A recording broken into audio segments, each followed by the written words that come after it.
안녕하십니까? 김민석 의원입니다.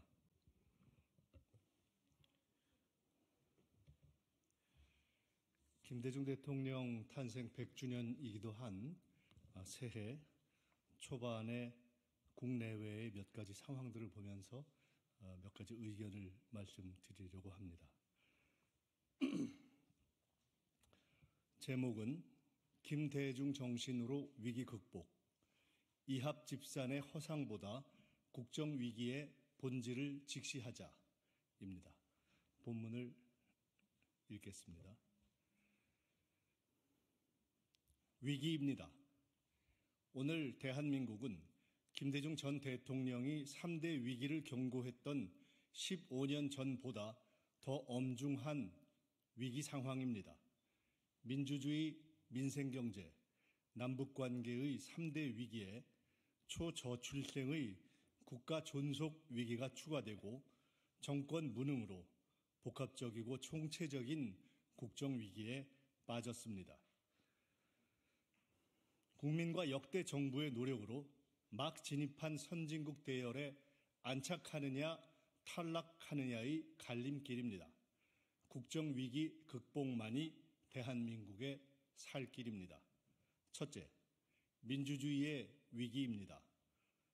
특수부 검찰 독재의 위헌적 시행령 통치, 대통령 권력의 가족 방탄, 암살 극우 테러의 부활, 세대교체 명목의 이념 전쟁, 엑스포 참패를 박빙으로 분칠한 언론의 타락이 아시아 최고의 민주주의를 무너뜨리고 있습니다. 이재명 대표를 암살하려던 극우 테러 폭력주의는 민주주의 최악의 적입니다. 계획하고 연습하고 위장하고 공범을 구한 중범죄입니다. 일본 법률 용어인 변명문에서 일본 극우단체의 냄새도 납니다. 배후와 공모의 모든 가능성을 투명하게 조사하고 규명해야 합니다. 불철저한 수사는 극우 테러를 부추기는 것입니다. 현 민주주의 위기의 주범은 윤석열 정권이며 최고의 행동하는 양심은 특수부 검찰 독재와 싸우는 것입니다. 둘째, 민생 경제의 위기입니다. 미국은 호조, 중국은 저조, 한국 경제는 난조입니다. 정부의 작년 상저하고 타령은 희망 고문 거짓말이었습니다. 역성장 한파 속의 민생 경제를 경착륙 아닌 연착륙으로 전환시키는 것이 경제의 최우선 과제입니다. 레고랜드, 새마을금고 뒷북 대책의 안일함이 재현되고 있습니다. 태영건설은 시작일 뿐입니다. 자기 책임, 부실 정리, 사업 재구조화, 배드뱅크로 부동산 PF의 신속 투명한 면도날 구조 조정을 시행해 줄도산의 뇌관을 제거해야 합니다.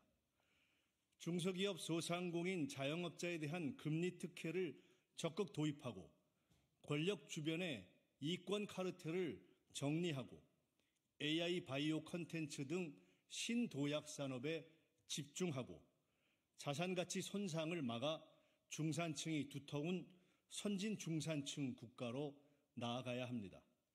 윤석열 정권은 민생 경제에 올인해 금융위기를 극복하고 한류와 IT의 기초를 세운 김대중에게 배워야 합니다.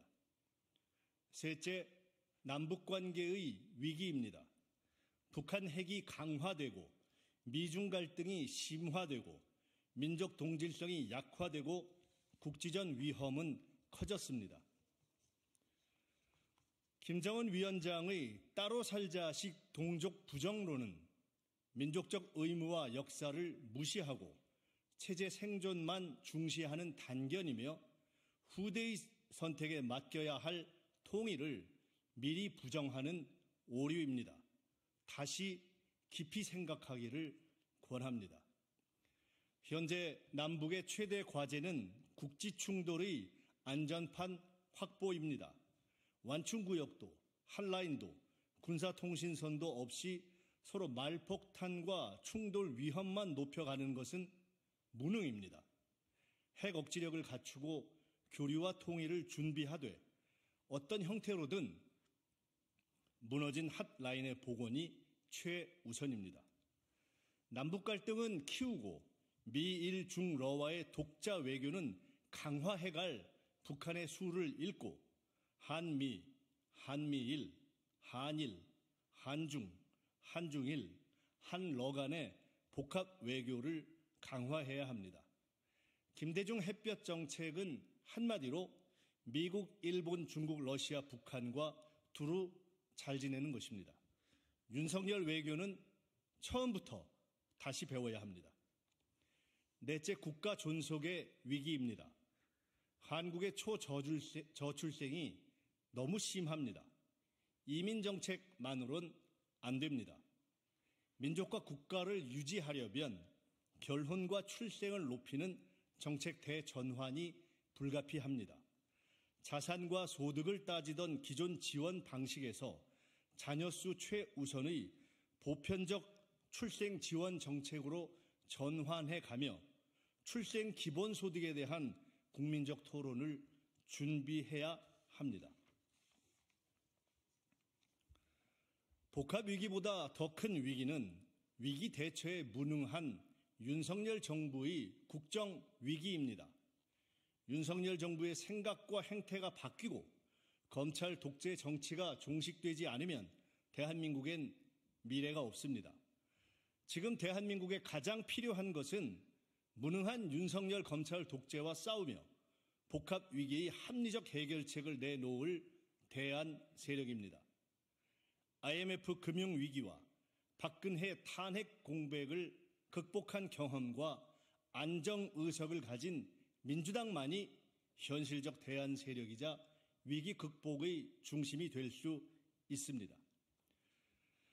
지금 민주당을 강화하고 검찰 독재에 반대하는 민주 세력과 넓게 연대해야 할 이유입니다. 국정위기 주범인 국민의힘도 정체성과 실력이 불확실한 그 어떤 제3세력도 현 위기 극복의 주역이 되는 것은 불가능합니다. 총선의 단골 손님인 이합 집산이 시작되었습니다. 당내 경쟁에서 승리하기엔 역부족인 점이 이합 집산 세력의 공통점입니다.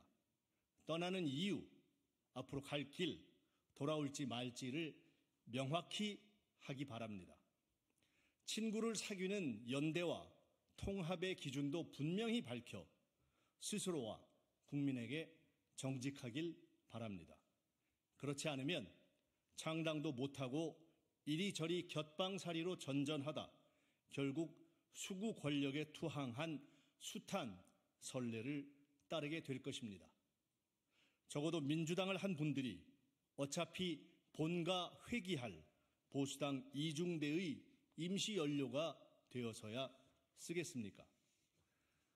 지금은 이합 집산의 허상이 아닌 국정위기의 본질과 사명을 보고 민주당이 대오각성해 치열하게 싸우고 공부할 때입니다.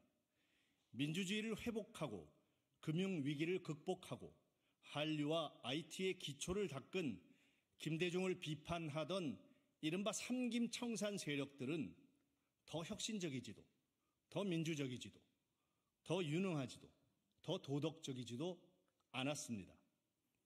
70대의 나이에 가장 멀리 내다보는 젊은 눈과 머리로 위기 극복의 선두에 섰던 김대중 정신으로 민주당 혁신과 국정위기 극복에 전력 투구합시다. 유능하고 민주적이고 도덕적인 민주당으로 혁신하고 재구성하는 것, 그것이 민주당을 구하고 한국 정치와 대한민국을 구할 것입니다.